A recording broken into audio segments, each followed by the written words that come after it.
বন্ধুরা আপনারা দেখতে পাচ্ছেন গাম্বেগিরির বাই ইলেকশনকে নিয়ে যে চিন্তায় আছেন যে গাম্বেগিরির বাই ইলেকশন কি হবে কি হচ্ছে আজকে যে রিজাল্ট সেই রিজাল্টের বিষয়ে আপনারা কিন্তু সবাই মোবাইল ধরে আছেন বা টিভি ধরে আছেন খবর শোনার জন্য। আজকে সেই খবর আমি আপনাদেরকে দেওয়ার জন্য চেষ্টা করব যে 56 কনস্টিটিউয়েন্সি গাম্বেগিরি 56 গাম্বেগিরির কনস্টিটিউয়েন্সিতে যে বাই ইলেকশন হয়েছিল ছালেঙে সাংমা রিজাইন দেওয়ার পর যে 13 নভেম্বরে যে বাই ইলেকশন করা হয়েছে আর সেই বাই ইলেকশনের রিজাল্ট আজকে 23 তারিখে আপনারা দেখতে পারবেন।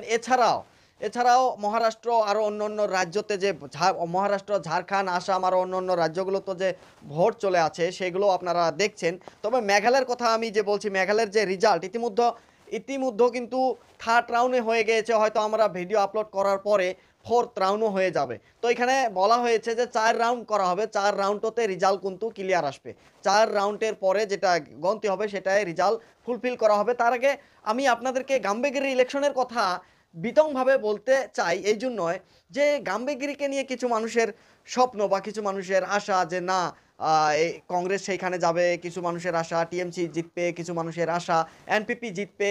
তো সেগুলো দিয়ে আপনারা লজিক দিয়েই কিন্তু বহুত মানুষই আগেই জানা পেয়েছেন যে আসলে সেইখানে কে জিতবে। সিচুয়েশন হিসেবেই কিন্তু ইলেকশন হয়, পরিস্থিতি দেখেই রাজনীতি হয়।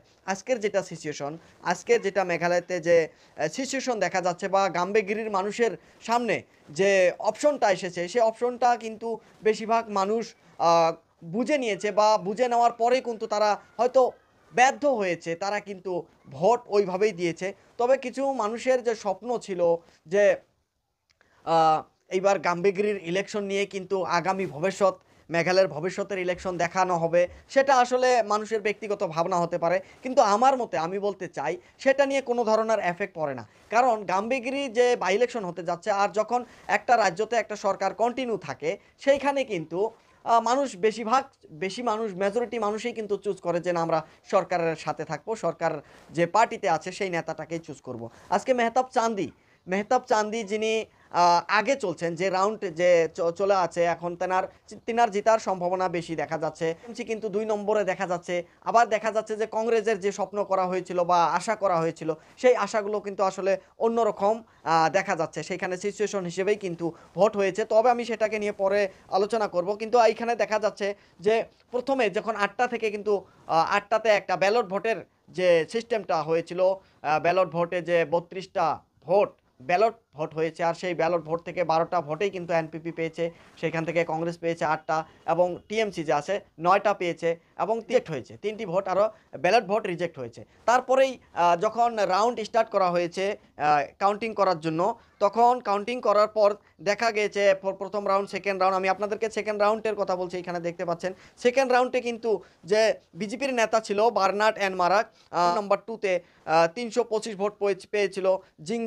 জিংজাং এম মারাক 4686 ভোট পেয়েছিল এবং মেহতাব চান্দি এজিতক সাংমা আপনারা দেখতে পাচ্ছেন 7100 87 ভোট পেয়েছিল, 7187 ভোট পেয়েছিল।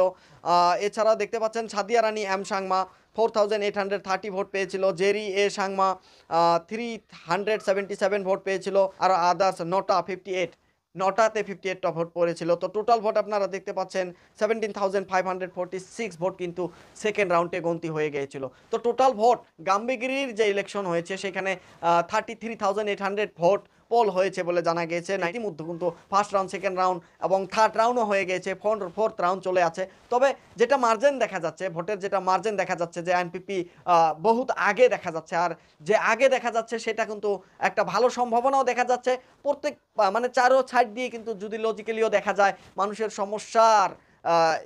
সমস্যাও যদি দেখা যায় বা পরিস্থিতিও যদি দেখা যায়, অন্যদিকে যদি কেন্দ্র সরকারকেও লক্ষ্য করে শোক পাক দিয়ে কিন্তু মানুষ একটা জিনিস যাচাই করেছে বা চিন্তা করেছে, করার পর কিন্তু তারা ভাবে নাই যে আমরা 4টে বছর বা 3টে বছর লস করিস, তারা চায় নাই। তার জন্য কিন্তু তাদের ভবিষ্যতের আশা নিয়ে বা তাদের রাজ্যর কিন্তু বা তাদের সমষ্টির ডেভেলপমেন্টের উন্নতির বিষয় ভেবে চিন্তেই গাম্বেগিরির যারা মানুষ আছে তারা কিন্তু ভোট করেছে এবং সেইভাবেই ভোট হয়েছে। তো বন্ধুরা আপনারা ফুল রেজাল্টও দেখতে পারবেন এবং আপনাদেরকে আরও রেজাল্ট দেখানোর চেষ্টা করব।